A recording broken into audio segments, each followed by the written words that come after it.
vamos lá. Irmãos, Hebreus capítulo 11, versículo 1 e 2, diz assim: Ora, a fé é a certeza de coisas que se esperam, a convicção de fatos que se não veem. Pois pela fé os antigos obtiveram bom testemunho. Amém. Os irmãos podem sentar. Meus irmãos, nós estamos numa sequência de mensagens sobre os 5 solas da Reforma Protestante. Os irmãos sabem, no dia 31 de outubro, nós comemoramos ali, na verdade em memória, a Reforma Protestante, tá? Que aconteceu no dia 31 de outubro de 1517, como uma data simbólica em que Martinho Lutero ele afixou as 95 teses a favor da justificação pela fé somente as Escrituras como autoridade para a igreja, a Deus somente toda a glória, a salvação vem somente por Cristo, solos Cristos, tá bem? As 5 solas, a salvação somente pela graça também. Nós vimos esses elementos nas 95 teses que Lutero afixou lá, que não é nada mais do que o que a Bíblia ensina para nós sobre a autoridade das Escrituras, sobre o senhorio de Cristo, sobre o modo como Deus age na nossa salvação, absolutamente pela graça e por iniciativa dele, que nos concede fé, não somente inicial para vivermos de novo, mas fé para toda a nossa vida, até o fim, tá? E que tudo quanto fizermos, que Cristo seja o nosso Senhor, Ele seja o Senhor das nossas decisões, não somente na igreja, mas na família, no trabalho, na sociedade, na vizinhança, que Cristo seja o Senhor sobre tudo, e que tudo quanto fizermos não seja para nós, por nossa vontade, mas para a glória de Deus. Então, esses lemas aí que estão na Bíblia, eles estavam presentes naquelas 95 teses que Lutero afixou na Catedral de Wittenberg contra o catolicismo ali da época. E aquela data ali, 31 de outubro de 1517, marca o início da Reforma Protestante, porque depois daquilo dali, desenvolveram alguns eventos, irmãos, que houve um rompimento dentro do catolicismo, tá? Nessa busca de reforma, de transformação da igreja da época, e então saíram ali os reformadores, não é? Martinho Lutero, João Calvino, Ulrich Zwingli, Guilherme Farel e tantos outros como John Knox. E dessa reforma protestante que aconteceu, saindo do catolicismo em busca de uma fé mais pura, mais bíblica e mais simples, é que nós viemos. Então nós somos filhos de algo que aconteceu ali na Reforma Protestante, que foi uma redescoberta da doutrina bíblica que tinha sido soterrada pelas tradições do romanismo, tá? Do catolicismo de então. E hoje nós vamos aqui, irmãos, ver nas Sagradas Escrituras, nesta pregação, o 4º sola da Reforma, que é o sola fide. O que é sola fide? É o terceiro, não é? É o terceiro. É o sola fide. Já vimos a sola gratia, não é? Que é o segundo sola, e o primeiro, que é sola escritura, que é somente a escritura. E o segundo, somente a graça de Deus que nos salva. Hoje é sola fide, somente a fé. Tá bem? Esses nomes são em latim, porque originalmente foram ditos lá em latim. Então, em memória aquilo dali nós usamos, mas é claro, é somente a Deus. A salvação vem somente pela fé em Cristo. E nós estamos aqui diante de um texto, irmãos, que nos fala sobre a fé. É o conhecido texto sobre a fé dos crentes da antiga aliança. Tá? Nós temos aqui questões muito importantes que observaremos nesta manhã. E vamos começar a analisar aqui algumas coisas sobre esta fé que o texto de Hebreus 11 nos apresenta, porque nós observamos aí do versículo 1 ao versículo 3, meus irmãos, a definição de fé. Na verdade, a natureza da fé. O que é fé? Tá? Então, no versículo 1, nós observamos aí o conceito, o significado da fé. Ora, a fé é a certeza de coisas que se esperam, a convicção de fatos que se não veem. Irmãos, nós na Bíblia nós observamos algumas coisas que não têm uma definição tão clara, tão explícita. O que é santificação? Então você vai estudar vários textos da Bíblia para entender o que é santificação. Por exemplo, Deus chama os utensílios do templo, do tabernáculo do Antigo Testamento também, de santos. esses utensílios serão santos. Então você vai estudar, vai descobrir que santos ali no Antigo Testamento significa separado do uso comum para a dedicação a Deus. E quando Deus utiliza essa palavra santo, também para você significa que você é separado do mundo. Então você vai, mediante vários textos bíblicos, chegar a uma definição do que é ser santo e do que é a santificação. E assim muitas coisas na Bíblia, tá? Mas se tem uma coisa que Deus quis deixar para nós muito claro como definição, dizendo o que é a fé. Ele quer ser claro para nós, tá? E dizendo explicitamente o que é a fé. A fé, ele diz, é a certeza de coisas que se esperam. A fé está envolvida com a esperança. Martin Lloyd Jones ele dizia uma coisa interessante: eu nunca vi um homem de grande fé, ao mesmo tempo muito ansioso. A fé, ela espera em Deus. A fé é a certeza das coisas que se esperam e a convicção de fatos que se não veem. A fé em Cristo torna visível aos olhos do coração aquelas coisas que os olhos do nosso rosto, não é? Visíveis, não podem ser perceptíveis. Então a fé, ela concretiza promessas bíblicas de Deus para nós, embora nós ainda não estejamos vendo estas coisas. Tá bom? A fé é o mundo espiritual encarnado, materializado diante de nós, baseado naquilo que Deus revelou na sua palavra. Tá? A fé é a convicção de fatos que se não veem. Você tem certeza que aquilo é assim, embora você não esteja vendo. Como Cristo disse, nós somos chamados a andar por fé e não por vista. Mas também, meus irmãos, no versículo 1, versículo 3, falando sobre a natureza da fé, nós observamos que é somente pela fé que nós podemos testemunhar perante este mundo. Porque o versículo 2 nos diz: pois pela fé os antigos obtiveram bom testemunho. Não existe ninguém que possa testemunhar de Cristo perante o mundo, de que o mundo caminha para um rumo de destruição e as pessoas estão perdidas e confusas nos seus conceitos contra Deus, sobre moralidade, sobre o que é certo, sobre o que é errado. Não há maneira de testemunhar contra isto e a favor de Cristo se não for por fé. A Bíblia diz aqui, pela fé os antigos obtiveram bom testemunho. E aqui o autor bíblico ele está a introduzir para nós aqueles personagens que ele vai falar a partir do versículo 4. Quem são esses antigos? Então, daqui a pouco ele vai apresentar quem são estes antigos que obtiveram bom testemunho pela fé nos seus dias. Mas observe bem aqui, você só pode testemunhar de Cristo perante o mundo se você tiver fé. Fé em Cristo. Além disso, nós observamos no versículo 3 que alguém só pode crer na existência de Deus se ela tiver fé.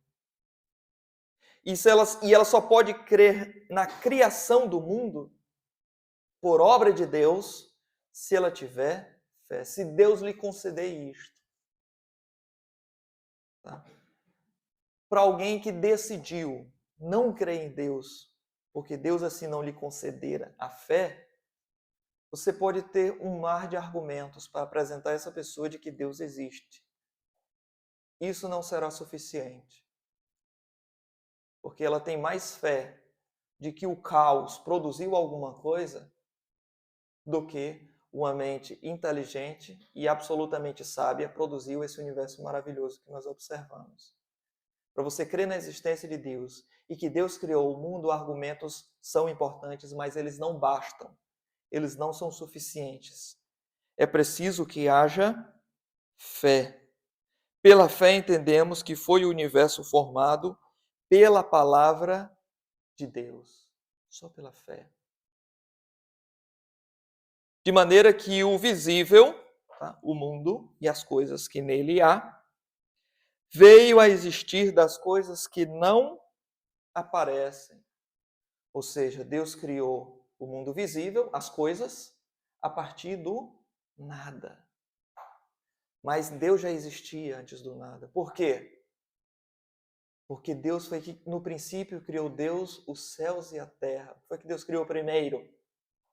Não foi os céus e a terra, foi o princípio, o início, foi o tempo.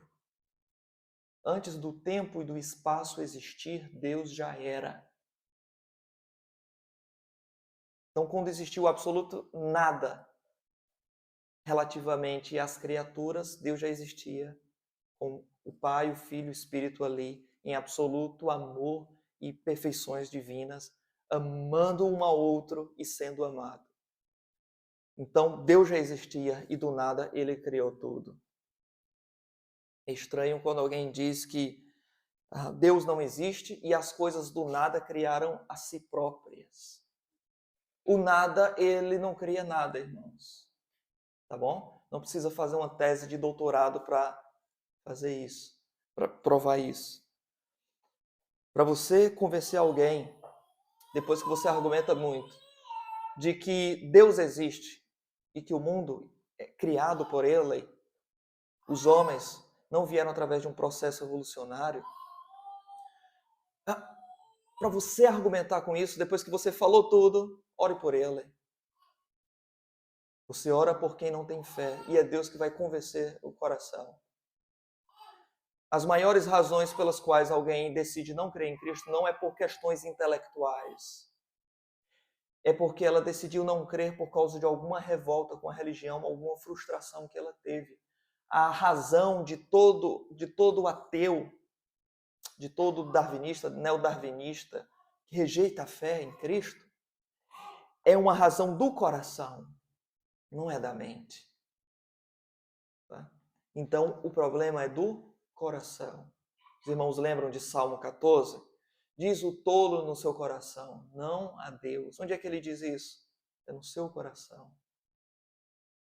A crença contra Deus, contra a existência de Deus, ela começa por questões afetivas. Começa na alma, não é na mente.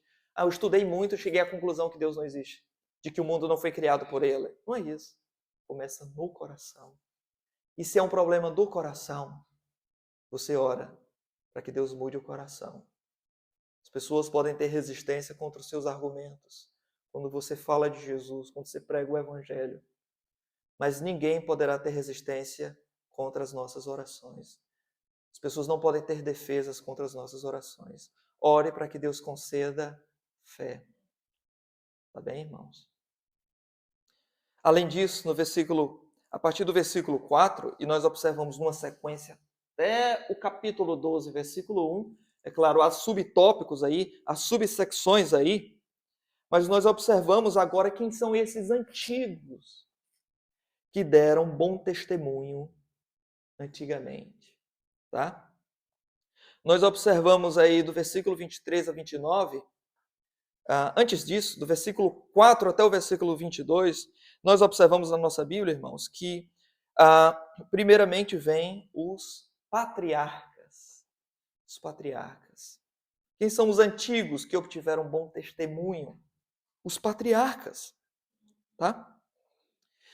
É dito assim, pela fé, Abel ofereceu a Deus o mais excelente sacrifício do que Caim. Então é usado como primeiro exemplo Abel, como alguém que teve fé em Cristo. O seu sacrifício não somente estava certo no sentido de que estava conforme o ordenado por Deus, mas o seu sacrifício também foi feito com fé. A sua oferta ali que ele apresentou diante de Deus e que seu irmão Caim teve inveja e o matou, tá? Caim matou um homem de fé. Matou um homem de fé. Ele ofereceu a Deus, ele adorou a Deus com fé. E ele obteve testemunho de ser justo. Mas a Bíblia diz, não há, Romanos capítulo 3, não é? Versículo 23. Não há um justo, nenhum sequer. Então como é que Abel aqui é chamado de justo? Só uma resposta, irmãos. É porque ele é justificado pela fé em Cristo. Mas Jesus não existia na época de de Abel, pastor. É verdade, assim como em nenhum que está aqui na lista, tá?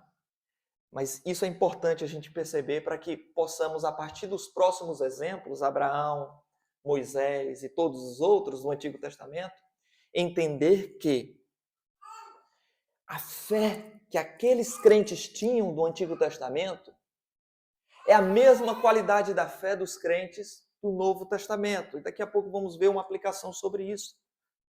Mas antes temos que perceber, irmãos, que eles tinham uma fé no Cristo que viria, no Messias que viria. Os irmãos lembram que Gênesis capítulo 3, versículo 15, fala de um descendente da mulher que iria destruir a serpente. Mas, ao mesmo tempo, essa destruição da serpente, que ali é a figura do diabo, iria acontecer com algum tipo de prejuízo nesse descendente da mulher, porque o texto diz que ele te ferirá a cabeça e tu lhe ferirás o calcanhar. Embora ele destruísse a serpente, o diabo, mas ainda assim ele seria afetado de alguma maneira. Foi isso que aconteceu com Cristo. Não é? Cristo, ele aniquilou as obras das trevas mediante a cruz. No entanto, nós sabemos que ao fazer isto, ele morreu. Tá? Então Abel, ele conhecia muito bem aquela promessa que foi dada para sua mãe, para Eva. E ele esperava o dia em que esse descendente viria para esmagar a cabeça da serpente que enganou seus pais. Tá? Além disso, nós observamos também aqui o exemplo de Enoque. Os irmãos lembrem que Enoque, ele foi o único, juntamente com Elias, que não experimentou a morte. Não experimentou a morte. Enoque, a Bíblia nos diz que Deus o tomara para si e já não era. Tá bem? E a Bíblia diz que Enoque andou com Deus e Deus o tomou para si. Então, nós temos o caso além de alguém que era amigo de Deus, mesmo nos tempos antigos, que cria no Senhor, na promessa que existia na época dele. Entretanto, Deus chamou Enoque para viver com ele. Mas ele era um homem de fé. Pela fé, Enoque foi trasladado para não ver a morte. Não foi achado porque Deus o trasladara, o tirara da terra para viver com ele. Pois antes de sua trasladação, antes dele ser tirado nesse mundo para viver com Deus, versículo 5, obteve testemunho de haver agradado a Deus. E o testemunho é pela fé. E só existe um tipo de fé na Bíblia, irmãos, é a fé no Messias, a fé em Cristo. Hoje a nossa fé aponta para o Cristo que já veio. Mas eles, em que Jesus não tinha nascido na época deles, eles tinham fé no Cristo que viria. A nossa fé aponta para o passado e a fé deles apontava para o futuro. E ao mesmo tempo a nossa fé aponta para o futuro, porque Jesus virá a segunda vez novamente. Tá bem? Então Enoque, ele tinha fé em Deus, na pessoa do Messias, ao qual ele tinha ouvido acerca desta promessa. Ele andava com Deus e testemunhava de Deus para o mundo. Tá, irmãos? Além disso, nós observamos aqui também, no versículo 7, a fé de Noé. Tá? Noé, divinamente instruído acerca dos acontecimentos que ainda não se viu e sendo temente a Deus, aparelhou uma arca para a salvação de sua casa, pela qual condenou o mundo e se tornou herdeiro da justiça que vem da fé. Depois, 2 de Pedro vai dizer que Noé era um pregador da justiça. Mas aqui também está dizendo que Noé, ele tinha experimentado a justiça que vem da fé, a justificação pela fé. Claro, fé em Cristo. Tá?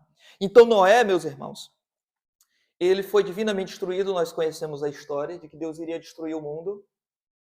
Tá? E ele começou a construir uma arca, não é? Um grande barco, nós conhecemos bem a história.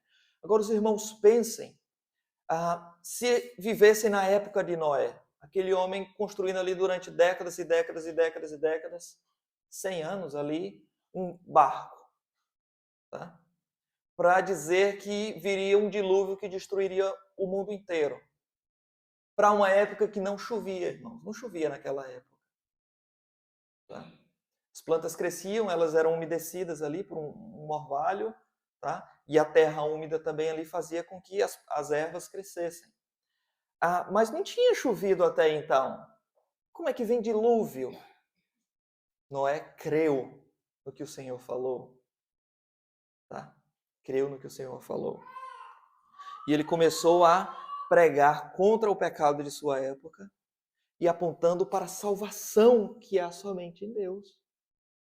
Nós sabemos que ele foi taxado de louco, tá? No final das contas, foi visto ali que realmente estava com a verdade, não é? Além disso, nós observamos no versículo 8, irmãos, nós observamos a fé de Abraão, não é? E é uma das maiores sessões aqui, juntamente com a de Moisés, tá? A maior sessão é a sessão de Abraão, que vem desde o versículo 8 até o versículo 17, tá? Porque Deus, versículo 8, Deus chama Abraão para ir para um lugar com a sua parentela, porque é lá onde Deus daria promessas a ele. E ele deixa tudo para trás e vai para um lugar onde ele não sabe qual é. É preciso fé, irmãos, para fazer isso. Eu lhe chamar, vamos ali. Ali aonde? Confia em mim. Irmãos, se eu começar a caminhar já uns 4 quilômetros com você vai ficar nervoso comigo. Pastor, onde é? Você confia em mim? Aí caminha mais 4. Você vai me deixar lá sozinho, você vai embora. Não é? Irmãos, Abraão confiou no que Deus disse a ele. Depois Deus diz a Abraão que ele seria um pai de multidões. Deus falou isso para um homem velho, amortecido já na carne. Tá? E para uma mulher estéril. E Deus diz, vocês serão pais de multidões. Parece piada, não é? Tanto que Sara riu. Não é? Mas ele creu. Abraão creu. Tá? E nós sabemos, Abraão foi um grande exemplo de fé no Antigo Testamento. E nasceu Isaac, que era um homem de fé também. Tá? Inclusive, a palavra Isaac, a origem dela, a raiz hebraica dela, vem exatamente de rir, riso. Tá bom? Porque Sara riu quando ouviu a promessa. Mas Abraão creu. E o texto nos diz aqui que esse outro patriarca chamado Isaac, ele é dito, né, versículo 17, pela fé Abraão, quando posto à prova, ofereceu Isaac. Estava mesmo para sacrificar o seu unigênito, até aquele que acolheu alegremente as promessas. Qual era a promessa? Versículo 18, em Isaac será chamada tua descendência. Tá? Nós conhecemos bem a história. Deus deu uma promessa, passou muito tempo. Abraão, já velho, ele recorre a Agar, que era uma serva na sua casa. Não é? E ele entendia que, olha, Sara é estéril, mas se eu tiver filho com Agar, minha descendência vem daí. Deus diz, não, vai ser em Isaac. Sua descendência vem de Sara. Tá bem? E Abraão creu. Tá? Abraão creu. Versículo 20 fala dos outros patriarcas. Não é? Pela fé, igualmente, Isaac abençoou Jacó e Esaú acerca de coisas que ainda estavam para vir. Todos eles, irmãos, não tinham nada visível diante deles para dizer, agora vendo estas coisas eu posso crer que Deus vai cumprir sua palavra. Não. Todos eles só tinham uma palavra vinda da parte de Deus.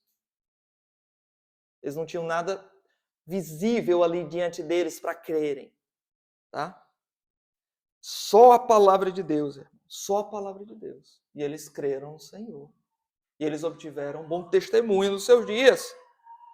Versículo 21 fala de Jacó, também como um homem de fé, porque quando estava para morrer, abençoou cada um dos filhos de José e, apoiado sobre as extremidades do seu bordão, adorou a Deus. Tá? Então Jacó, mesmo quando ele estava lá no Egito e a fome assolava toda a terra, meus irmãos, ele ainda acreditava que Deus iria cumprir a sua promessa que falou para Abraão. E Jacó começa a abençoar os seus filhos e dizer que eles seriam frutíferos, eles seriam, de fato, pai de multidões. Tá? E ele creu nas promessas que Deus deu.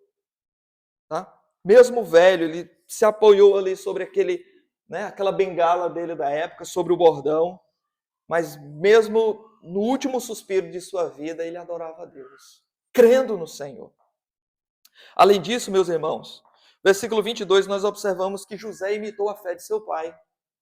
Porque é dito que José, próximo do seu fim, José do Egito, já estava velho, ele fez menção do êxodo dos filhos de Israel, bem como deu ordens quanto aos seus próprios ossos. Irmãos, lembram que José ele tinha uma expectativa de que o povo sairia do Egito um dia. E agora ele era governador do Egito, o povo estava na terra de Gósen, né? E ali eles começaram a se multiplicar, e nós conhecemos bem a história, não é, irmãos? Na época de Moisés, o povo agora já estava escravo, 400 anos depois de José. Escravos ali, e então José dizia, olha, embora vocês estejam no Egito, um dia vocês sairão daqui e irão para a terra que o Senhor prometeu ao nosso pai Abraão. Tá? E quando isso acontecer, levem os meus ossos daqui. Ele, sendo governador do Egito, ele entendia que era um peregrino, um estrangeiro naquela terra, porque ele pertencia à terra da promessa que o Senhor lhe tinha dado. Observamos também aí, meus irmãos, a fé de Moisés, do versículo 23 ao 29. Tá? A fé de Moisés nós conhecemos bem. Versículo 23 fala sobre isso, porque pela fé, Moisés, apenas nascido, foi ocultado por seus pais durante 3 meses, porque viram que a criança era formosa. Também não ficaram amedrontados pelo decreto do rei. Pela fé, Moisés, quando já homem, feito, recusou ser chamado filho da filha de Faraó. Irmãos, olha só. Moisés, quando teve o assassinato dos bebês, à medida que o povo judeu, o povo hebreu se multiplicava na terra do Egito, irmãos, Moisés ele escapou dali, apenas nascido, foi ocupado por seus pais, e tudo aquilo dali aconteceu pela fé. Moisés não podia ter fé ali, mas seus pais tiveram. Eles ocultaram o filho para que ele fosse livre da morte, na fé de que Deus iria multiplicar aquele povo com base na palavra que ele já tinha dito há muitos séculos antes. Tá bem? E mais à frente aqui no versículo 24, Moisés, agora nós observamos a fé de Moisés. Moisés aprendeu a ter fé com os seus pais, irmãos. Tá? A fé é um dom de Deus. É Deus que dá fé. Nós não conseguimos gerar fé dentro de nós. Mas a fé, ela precisa ser vista dentro da casa, dentro da família. E os filhos buscarão imitar, por obra do Espírito Santo, a fé de seus pais. É muito triste um lar, uma família, em que nós não observamos a fé dos pais ali na casa. Tá? Nós não observamos. Aquela casa parece um Egito. Domingo ele está, o cristão, o pai e a mãe, está com o povo, no dia do povo de Deus, no ajuntamento, adorando o Senhor, aqui em Sião, não é? Adorando ao Senhor, mas durante a semana ele tem o Egito dentro do coração. Ele se submete ao faraó do mundo. Tá? Deus não é invocado durante a semana, no culto doméstico. Não existe imitação da fé dos pais ali. Tá? Não foi o que aconteceu com Moisés. Moisés viu a fé da sua família. Ele aprendeu sobre estas coisas. Interessante, né, meus irmãos? É que mesmo ele sendo entregue para a filha de Faraó, mas quem foi que cuidou de Moisés? Foi a mãe que amamentava. Então ela ensinava também ali para Moisés. Desde criancinha, passando pela adolescência, pela juventude, até que ele se tornasse um grande líder, não é? Mas ele aprendeu isso desde o início, tá? E é por isso que nós falamos aqui sempre. É por isso que nós mantemos a criança no culto, para que elas aprendam esse caminho. Assim como era no Antigo Testamento, no Novo Testamento. Nós lemos aqui, o irmão Cristiano leu para nós, Deuteronômio 31, quando o povo de Deus ia adorar o Senhor, e a lei de Deus era lida assim, Levítico, os animais limpos, os animais impuros, o censo de Israel, tudo aquilo dali, o texto diz, tragam as mulheres, os homens, os jovens, as crianças, os meninos. Todo o povo de Deus estava presente. Tá? Eu lembro de uma vez que o pastor Don Kissler, uma vez ele chegou na casa de uma irmã, e a irmã estava grávida. Ela estava grávida. E ela E ela estava ali na cadeira de balanço lendo a Bíblia. E então ele perguntou, por que você está lendo a Bíblia sozinha? E a irmã da igreja, a ovelha dele, disse, eu não estou lendo a Bíblia sozinha, eu estou lendo a Bíblia com meu filho. Não, mas ele ainda não nasceu, está na sua barriga. Ele está ouvindo a palavra de Deus desde o ventre. Os irmãos lembram de João Batista, que foi cheio do Espírito Santo ainda no ventre de Maria? Então ela disse para ele, ele está ouvindo a palavra.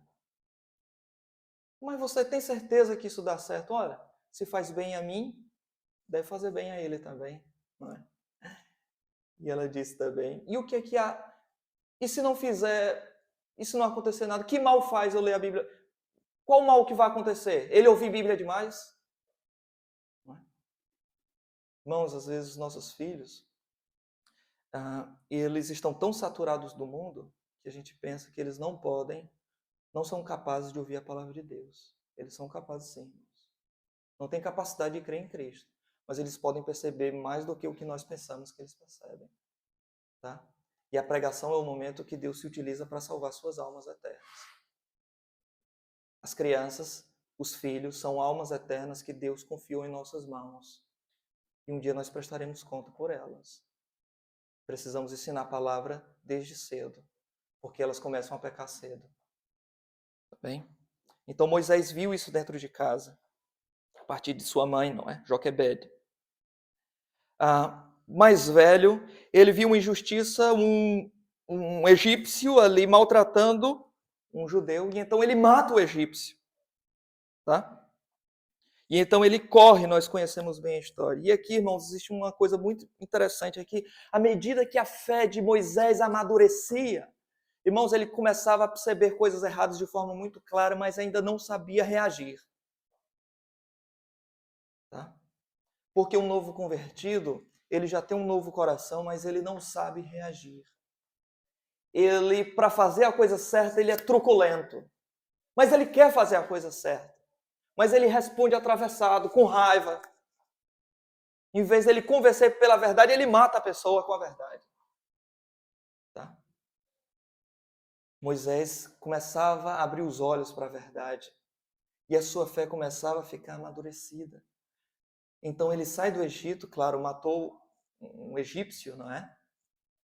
Então o Senhor se apresenta diante dele, tá? Ele conclama o povo para poder sair da terra do Egito, fala com o faraó, nós já conhecemos bem a história. E o versículo 28 nos diz que naquela noite em que eles celebraram a Páscoa, aquilo dali aconteceu por fé. Pela fé, versículo 28, ele celebrou a Páscoa, e o povo também com ele. E o derramamento do sangue para que o exterminador não tocasse nos primogênitos dos israelitas. Daqui fala sobre Cristo. Fala sobre Cristo. Cristo era o cordeiro imolado ali. E o sangue nos umbrais representava exatamente a proteção, o livramento que o sangue do cordeiro trazia. E aquilo dali acontecia por fé. De que Deus falou que se um cordeiro foi imolado e você participar daquela Páscoa e o sangue dele for passado nos umbrais, na noite em que o anjo destruidor iria matar várias pessoas, vários primogênitos, se você tivesse feito isso crendo na palavra de Deus, você não seria destruído. Já expliquei aqui uma vez, mas vale utilizar como exemplo. Havia dois tipos ali de judeus naquela época, por exemplo. O João e o Francisco. O Francisco, quando ele ouviu essa palavra, haverá morte de primogênitos e grande pavor e destruição na terra do Egito essa noite. E se o judeu não fizer conforme a palavra de Deus, ele vai ter choro na sua casa também. E o que é que tinha que fazer? Sabemos, sangue nos umbrais da casa. Então ele creu nisso. E logo de manhã ele imolou o animal. Ele já preparou ali o sangue para passar nos umbrais, ele já separou as ervas, o vinho, já preparou o cordeiro ali morto. E pontualmente, assim que a transição da tarde para a noite chegou, ele já fechou a porta ali, não esperou mais, e ficou naquela expectativa. É agora que Deus vai cumprir sua palavra. Que maravilha! E começou a se juntar com a sua família, louvando a Deus, participando ali daquele alimento, com ação de graça no coração, porque Deus estava trazendo o livramento. E ele crera na palavra do Senhor. Esse é um tipo de judeu. Vamos chamar ele de João. E tem um Francisco, que era vizinho de João. Francisco disse, rapaz, será? Nunca vi um negócio desse acontecer. Mas vamos lá, né? Vamos matar aqui um animal. Ele fez ali, pouco com dúvida. Imolou, passou lá. Mas não sei se isso vai dar certo. Mas quem sabe, não é? Ele fechou as portas da casa e participou da Páscoa ali. Cheio de medo, porque ele ouvia os gritos que saía da vizinhança. Enquanto os primogênitos morriam, o grito de desespero dos pais. E ele estava lá na Páscoa, cheio de medo. Acontece que chegou a hora exata, o anjo da morte passou. E eu lhe pergunto, qual dos dois, João ou Francisco, qual dos dois foi livre do anjo da morte? Qual? Os dois. Sabe por quê, meu irmão, minha irmã? Porque a salvação de Deus não depende da força da tua fé. Pode ser uma fé pequenina, mas colocada na pessoa correta, na pessoa de Cristo, é o suficiente. Bem, a diferença é que nessa vida cristã aqui, você vai caminhar com medo, com insegurança, perder salvação. É agora que Deus vai me pegar, que Deus vai me castigar, que Deus vai me punir. É agora. Agora não passa, né? Mas não. Deus lhe transforma, lhe dá um novo coração, lhe perdoa.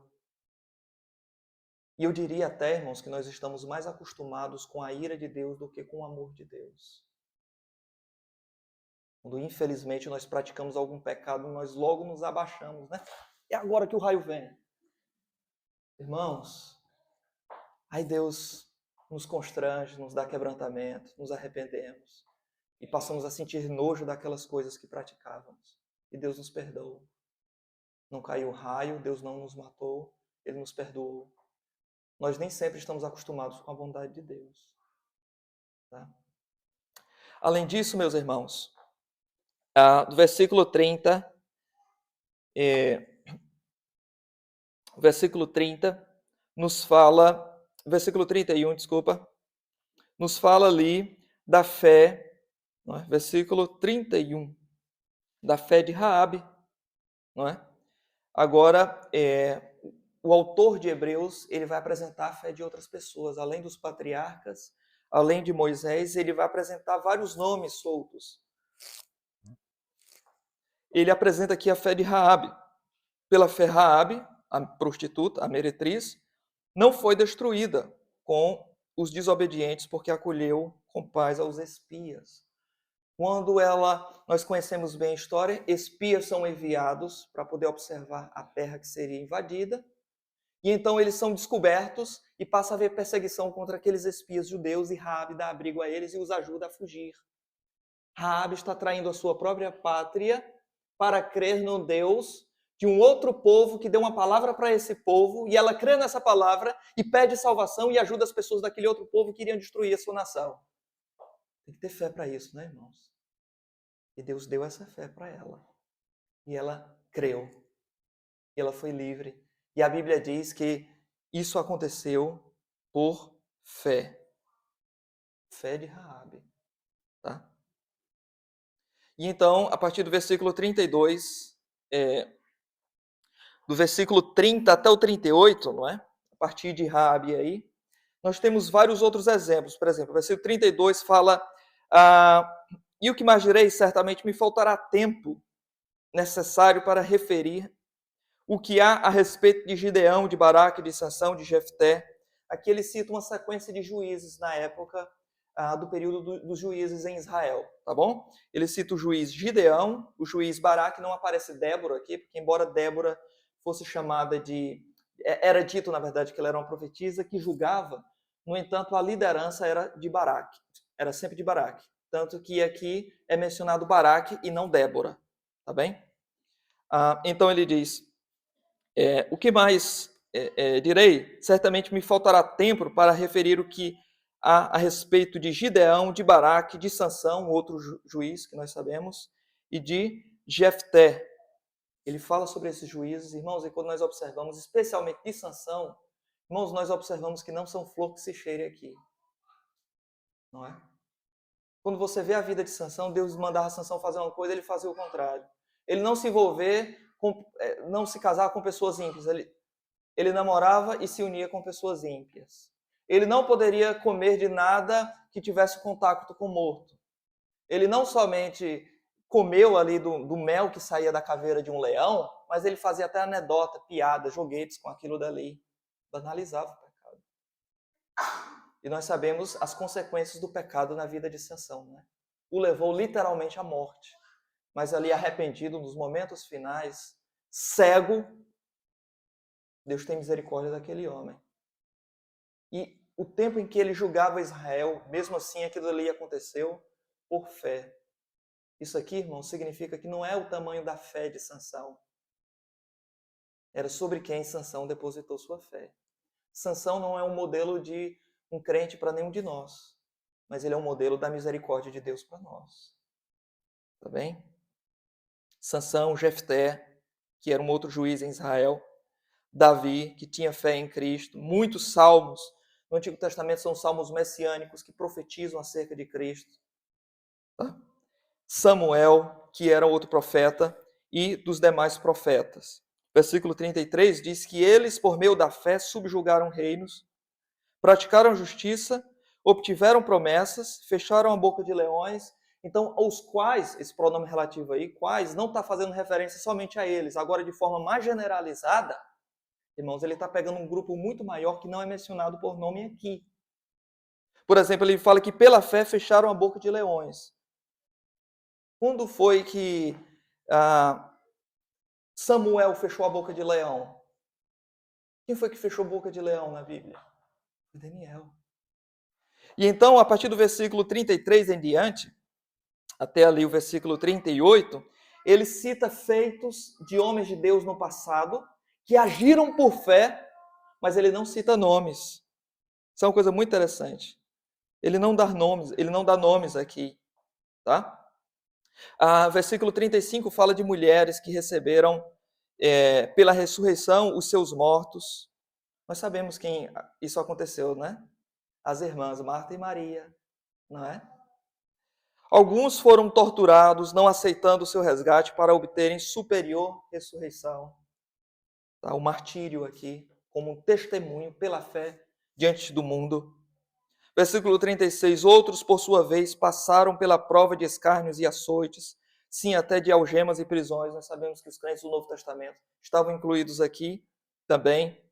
Versículo 37, foram apedrejados, provados, cerrados pelo meio, mortos a fio da espada. Tiago, ele foi morto ao fio da espada, não o irmão do Senhor, mas o outro Tiago, que aconteceu durante o período do imperador do imperador Cláudio, na década de 40 do século I, tá?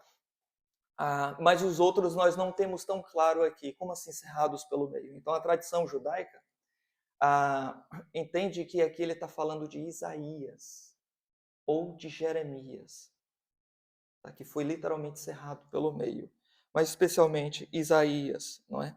Uma morte terrível. Versículo 38 diz: homens dos quais o mundo não era digno, errantes pelo deserto, pelos montes, pelas covas, pelos antros da terra.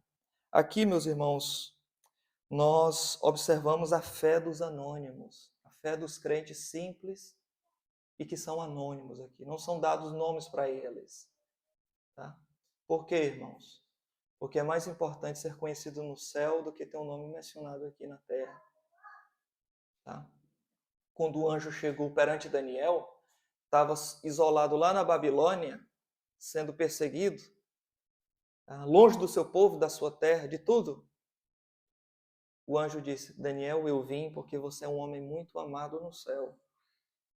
Prefira ser conhecido por Cristo no céu e temido no inferno. do que reconhecido aqui na terra. E isso só acontecerá por fé. Tá bem? Meus irmãos, aqui nós temos versículo 40 diz: por haver Deus provido coisa superior ao nosso respeito, para que eles, ou seja, os crentes da antiga aliança, para que eles, sem nós, não fossem aperfeiçoados. Então, nós temos aqui uma coisa importante, irmãos. É que os crentes da antiga aliança estavam na expectativa da nova aliança. Nós que pertencemos à nova aliança, com os crentes da antiga aliança, nós nos completamos em uma só igreja. Eles são aperfeiçoados espiritualmente conosco na nova aliança. Tá bem? Sem nós, eles não seriam aperfeiçoados, porque eles estavam esperando a nova aliança. E foram salvos com base numa fé que ainda o Cristo viria. Quando? Na nova aliança. Cristo veio. Então há um aperfeiçoamento deles, mas eles já estão na glória com o Senhor, que o capítulo 12 fala de nuvem de testemunhas. Está falando deles já glorificados. A igreja dos primogênitos arrolada nos céus.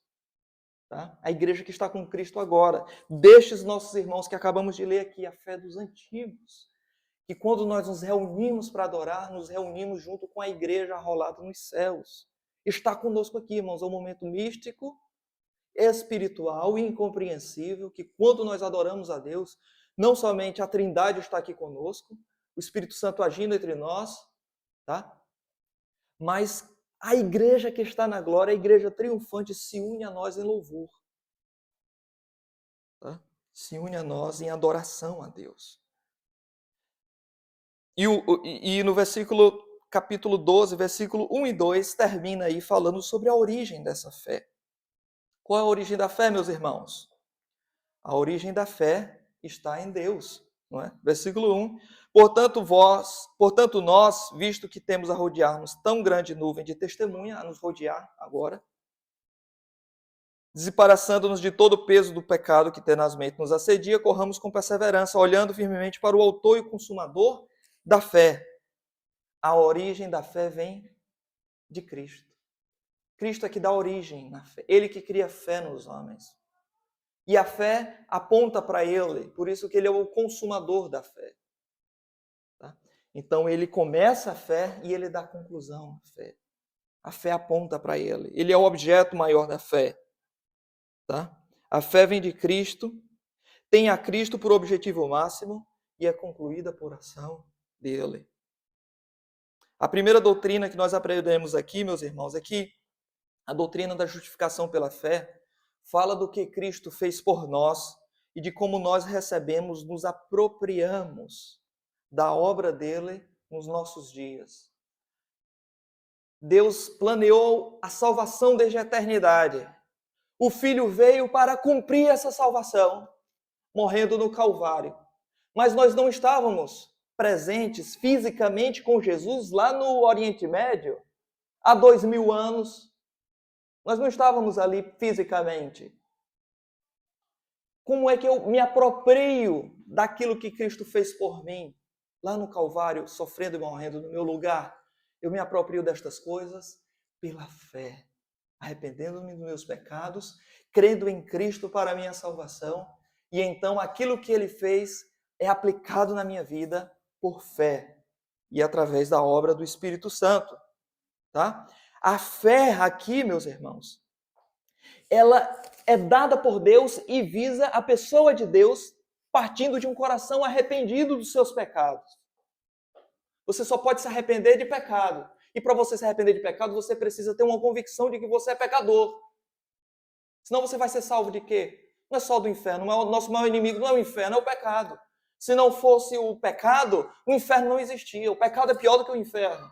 Se não fosse o pecado, não existiria Satanás, porque Satanás só é mal porque o pecado entrou no seu coração. O pecado é o pior mal que existe. E é isso que nós praticamos todo dia contra Deus. E nós precisamos nos livrar desse pior inimigo, que é o pecado. Mas Deus exige que as suas leis sejam satisfeitas. Ele não passa a mão. Hoje, muitos juízes passam a mão, não é? Eles recorrem, passam para outra jurisdição, bons advogados, há suborno. Mas Deus, Ele não aceita suborno. Ele não aceita cunhas, não é? Jeitinhos, não, nada disso. Ele cumpre a sua lei, pronto, Deus ele é um Deus justo. Mas Deus também ele é um Deus bom. Então, como Deus bom, como ele pode perdoar os nossos pecados se os nossos pecados devem ser cobrados porque são dívidas contra a sua santa lei? Ele tem que ser bom e justo ao mesmo tempo. E a resposta para isso está na cruz. Porque é na cruz em que o amor e a justiça de Deus se beijam, se tocam.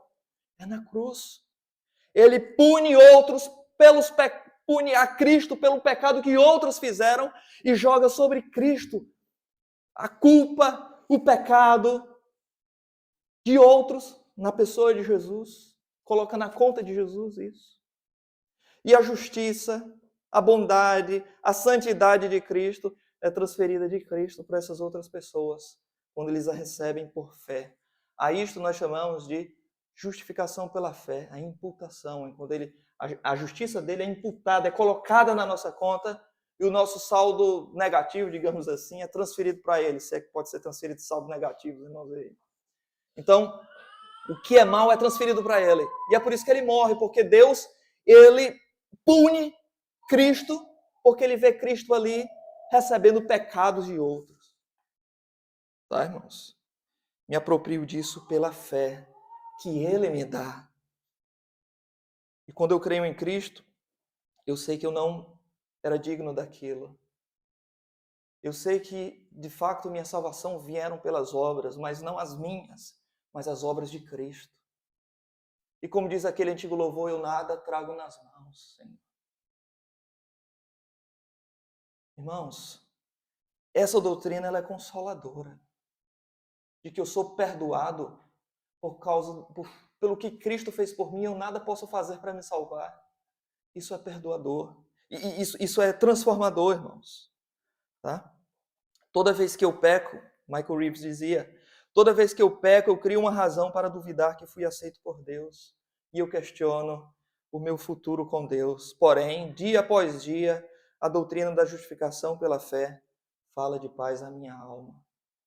É por isso que Lutero dizia que essa é a doutrina pela qual a igreja permanece ou rui, ou cai totalmente. Tá? Além disso, a segunda doutrina que nós aprendemos aqui é que essa fé, ela não é uma fé mágica. Não é uma fé na fé. Eu creio que as coisas vão melhorar. Não é isso. Eu tenho fé de que a minha fé é forte. Não é isso. Tá, irmãos? A fé, ela não é uma coisa mágica. Tá? A fé é o reconhecimento humilde de nossa dependência a Deus. E isso acontece, esse reconhecimento humilde só acontece por obra sobrenatural de Deus no nosso coração. Não é aquela fé triunfalista, eu tenho muita fé e agora as coisas vão dar certo. E eu vou lá. Não é isso. Tá? Como muitas pessoas usam a fé obrigando Deus a fazer as coisas que eles querem que Deus faça. Não é? Como igrejas por aí em que a fé é como se fosse um revólver apontado para Deus que está no canto da parede, obrigando ele a fazer as coisas que eu quero. Fé não é isso, irmãos. É um reconhecimento humilde da nossa miséria, do nosso pecado, de que nós dependemos dele. Portanto, salva-me, Senhor, de mim mesmo, inclusive. A fé é a mão que o mendigo estica para poder receber o prato de comida. Acontece que nós somos mendigos orgulhosos e nós não reconhecemos que estamos famintos. É Deus que nos leva a esticar o braço para receber a oferta da salvação. Tá, irmãos? Essa ideia de fé na fé ela é mais prolongada hoje. Tá? É apenas pensamento positivo, irmão. Se você tirar Jesus aí das palavras, é pensamento positivo. E as pessoas ficam dizendo que a fé em Jesus não é. É uma exaltação da fé. Já viram aquela música, aquele hino que era muito cantado? Na década de 90, ainda hoje é cantado em alguns lugares. Rompendo em fé. Cada vez que a minha fé é provada nas montanhas e vales, minha fé, vou romper em fé, vou romper no sobrenatural. É uma exaltação à fé. A fé é louvada, é entronizada nesses hinos. E não o objeto da fé, que é Cristo. Tá? Devemos nos livrar destes falsos entendimentos. A fé não é pensar positivo. É um reconhecimento da nossa miséria diante de um Deus santo. A terceira doutrina que nós observamos aqui, irmãos, é que a fé produz frutos. A fé, ela é invisível, porque não tem como você ver a fé do outro. Mas tem como você ver a fé do outro. Como é que é isso? Porque a fé, ela produz frutos. E os frutos de alguém que tem fé, você observa. Deus não precisa das suas obras. Mas seus vizinhos, sim. Tá? A fé, dizia Calvino, é pela fé somente que nós somos justificados. Mas a fé que justifica, ela não está sozinha. Ela produz frutos. Tiago diz: mostra-me a tua fé sem as obras, que eu com as minhas obras mostrarei a minha fé. Não é que Tiago está ensinando salvação pela fé mais obras, não é isso. Ele está dizendo que uma fé, ela não vem desacompanhada de frutos, de santificação, de transformação de vida, de amor pelo Senhor, para com sua igreja, para com as coisas santas. A fé ela não é infértil. Tá?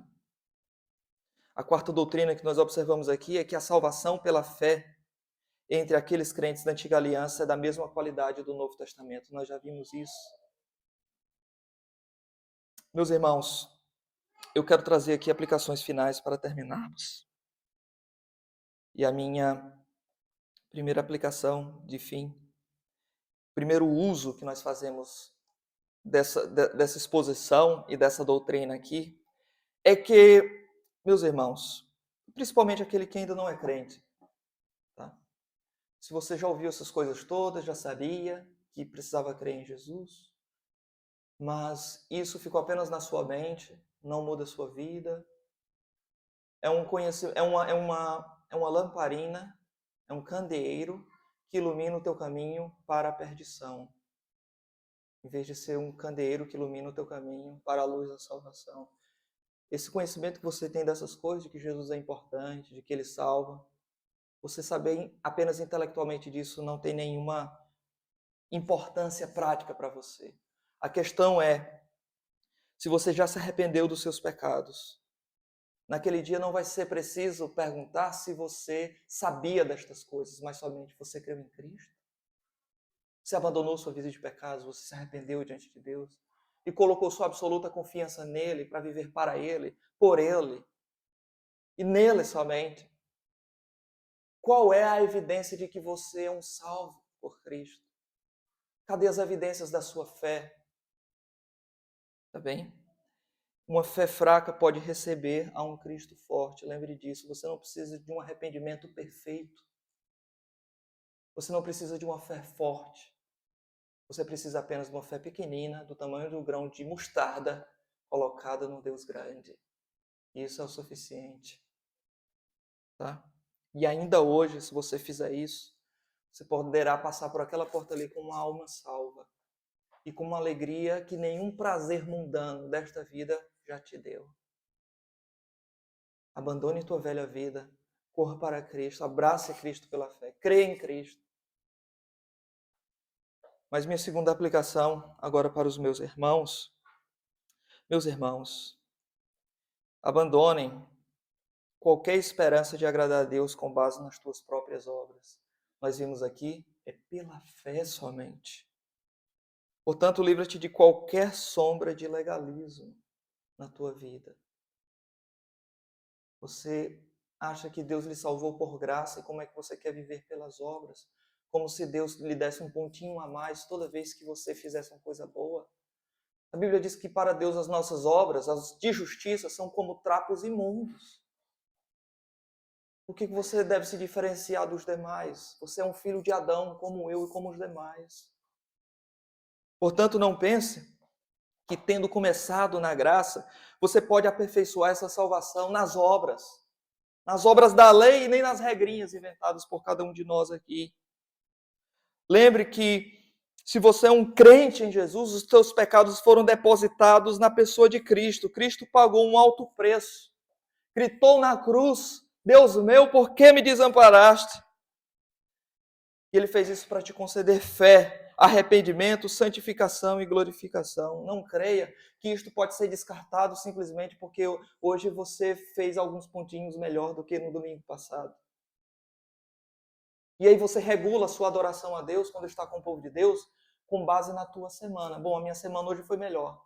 Então agora eu vou louvar a Deus com mais forças.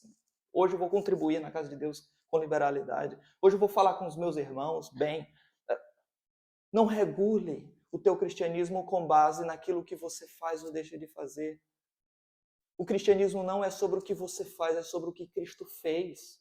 Sobre o evangelho. O que é o evangelho é o que Cristo fez. As pessoas dizem por aí que nós precisamos viver o evangelho, irmãos. 1 Coríntios capítulo 15, Paulo diz o que é o evangelho. Não esqueça nunca desse texto, que é uma definição do evangelho.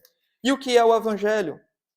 Paulo diz que entregou isso aos coríntios. Ele disse: irmãos, venham lembrar-vos o evangelho que vos anunciei, o qual recebestes e no qual ainda perseverais, e por ele também sois salvos se retiverdes a palavra tal como eu vos preguei. Antes de tudo vos entreguei o que também recebi. Agora ele vai dizer o que é evangelho. Que Cristo morreu pelos nossos pecados, segundo as Escrituras, que foi sepultado e ressuscitado, segundo as Escrituras, e depois apareceu aos discípulos. Irmãos, o evangelho é o que Cristo faz, não é o que você faz, não. Não tem como você viver isso daqui, não tem como você morrer, ressuscitar, não. Isso aqui é o evangelho.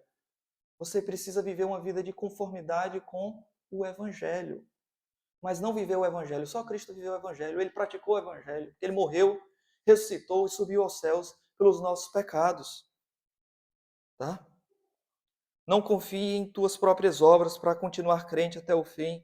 Nem confie nem mesmo na tua fé, porque ela pode ser mero sentimento, em vez de fé verdadeira e fé genuína. Confie em Cristo e no que Ele já fez no Calvário. Tá? Quando você se sentir um não salvo, agora vem a minha terceira aplicação. Cambaleando na sua fé, creia que a maior certeza da salvação não repousa em ti, repousa no que Cristo fez. Meu irmão, se você tem passado por provações, tentações e caído em algumas delas, e você fica num estado de frieza, saiba que a tua maior esperança de perdão não está em você ter vencido esse problema nesse dia e amanhã vai ser mais um. A maior certeza da tua salvação não está em você se sentir salvo, está no que Deus fez por você. A salvação não depende do controle dos teus sentimentos para com Deus eterno. Deus não pode ser controlado por o que eu sinto ou deixo de sentir. A salvação depende somente dele. Jonas capítulo 2, versículo 9. A salvação pertence ao Senhor, não pertence a mim. Tá bem? A Bíblia apresenta isso de forma muito clara, meus irmãos. Por isso, se você, quando pecar, não escute as sugestões de Satanás de que o teu pecado é maior do que o amor de Deus, é mais alto do que a cruz de Cristo e mais profundo do que o seu amor. E é tão desgraçado que é imperdoável. Simplesmente quando você pecar contra o seu Senhor, confesse esse pecado, meu irmão. Abandone esse pecado e dependa no sangue de Cristo, não só para te salvar inicialmente, mas para te santificar. A derrota do pecado, irmãos, acontece pelo poder do Espírito, não são só disciplinas espirituais. Vou fazer ali um checkpoint. E aí essa semana vai ser boa. E aí eu começo a fazer ali, eu tropecei, aí tropeço de novo. Ficamos arrasados. Pronto, já não vou mais lutar contra o pecado. Ou então tento outra vez, fico frustrado comigo novamente. Como se só eu pudesse produzir a minha santificação, quando a santificação na vida do cristão é obra de Deus. Lembre daquele antigo louvor. Do teu pecado te queres livrar. No seu sangue há poder, sim tem poder. Almejas tudo, o maligno escapar, seu sangue tem este poder. Os irmãos lembram desse hino? Há poder, força e vigor só no sangue de Jesus. Ele termina dizendo, confia no Cristo da cruz. Ah, pastor, mas as minhas tentações, eu sou terrível, peco contra Deus, é verdade. E que bom que você tem convicções disso. Melhor do que isso é você abandonar o seu pecado. Recorra a Cristo. O quarto uso que fazemos desta verdade, e o último uso, meus irmãos, para os meus irmãos sofredores, mas que têm uma fé em Jesus. No entanto, algumas coisas acontecem na sua vida e você não percebe. como mesmo crendo em Cristo, tantas coisas vão mal, correm mal. Irmãos, Deus não nos deu uma caminhada, a certeza de uma caminhada tranquila. Ele nos deu a promessa de uma chegada certa. E que todos esses crentes que nós lemos aqui no capítulo 11, eles sofreram. Acabamos de ler aqui, foram carcerados, cerrados pelo meio. Você chegou nesse nível aí? Não. Então você não foi perseguido o suficiente. Na batalha contra o pecado ainda não resistis até o sangue. Então a tua perseguição não foi perseguição suficiente. Sangrou, meu irmão? Não, pastor. Então, espera aí um pouquinho. Tá? Irmãos, devemos perseverar com paciência. É isso que o versículo 1 do capítulo 2 diz. Aquilo foi narrado desses servos de Deus que passaram por tantos sofrimentos, mas venceram pela fé, apesar das muitas provações. Capítulo 12, versículo 1. Para que ele nos sirva de testemunha, para que possamos perseverar na nossa fé. Eles passaram por todas as perseguições, açoites, tribulações, provas e morte. E foram fiéis até o fim. Isso é um grande testemunho para nós, de que nós não devemos abandonar a fé em Cristo por causa de coisas inferiores a esta. Nem nada parecido com isto, muito menos inferior. Tá bem, irmãos? Por isso, quando você estiver passando por provação, não se pergunte por que coisas boas, por que coisas más acontecem com pessoas boas.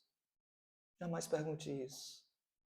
R.C. Sproul, ele mudava essa frase de outra maneira, né? Ele falava assim: por que coisas más acontecem com coisas boas? Isso só aconteceu uma vez e foi com Cristo. E foi com Cristo. Deus, ele dizia, Deus tem muitos filhos.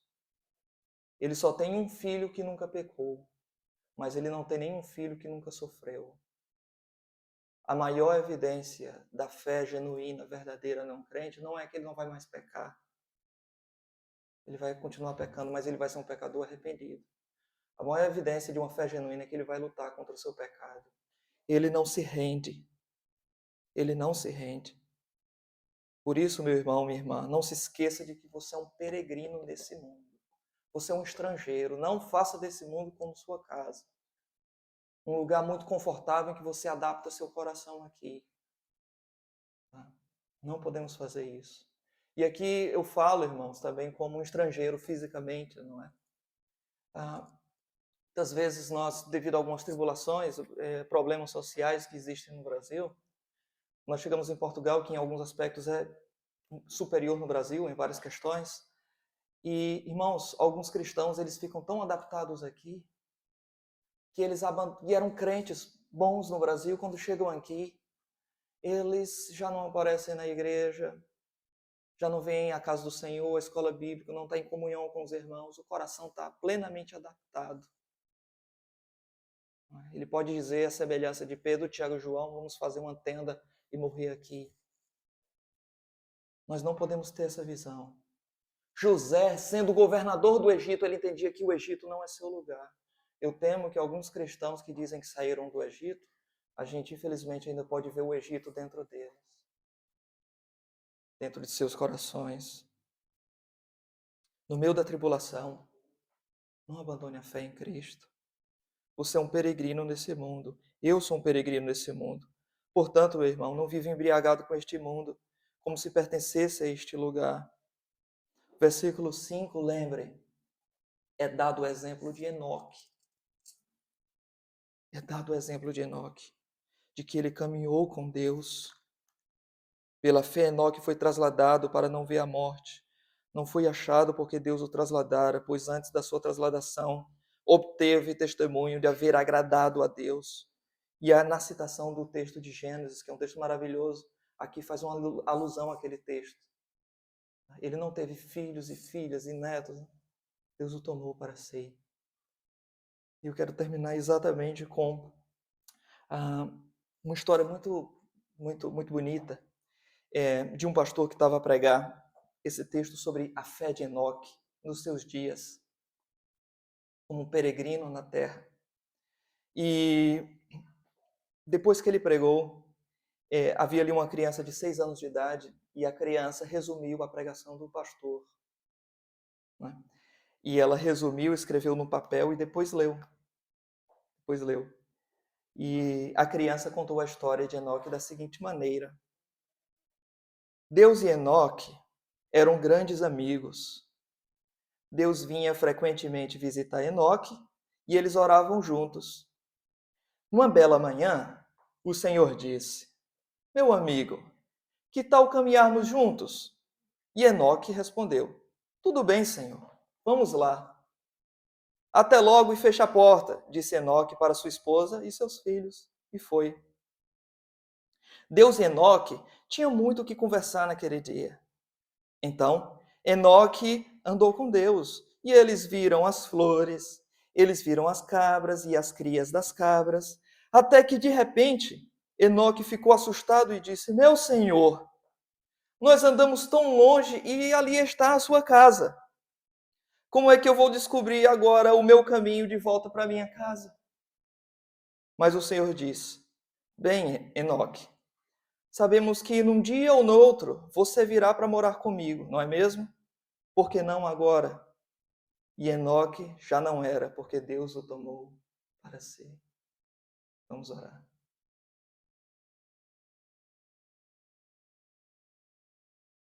Deus amado, obrigado pela tua palavra, Senhor. Nós queremos andar contigo. Apesar das dificuldades do mundo, apesar da nossa própria malignidade, do nosso coração pecador, nos ajuda, Senhor. Nos leva a andar com o Senhor e nos leva a termos a expectativa da vinda do teu Filho. Grava a eternidade dos nossos olhos, ó Senhor. Possamos olhar para o céu e ter aquela expectativa. Será que é hoje que ele vem? Ó Deus, nós esperamos Cristo, o nosso Senhor, o nosso Salvador. Um dia ele rasgará os céus, ele pisará nessa terra, ressuscitará o nosso corpo mortal, um corpo incorruptível. Estaremos para sempre com o Senhor na nossa nova casa. Mas no dia que tu quiseres antes, ó Senhor, nos leva para morar contigo. Até lá, Senhor, nos fazes andar com o Senhor. Nos leva a andar com o Senhor até o ponto de já não estarmos aqui, porque o Senhor nos tomará para o teu reino. Em nome de Jesus. Amém.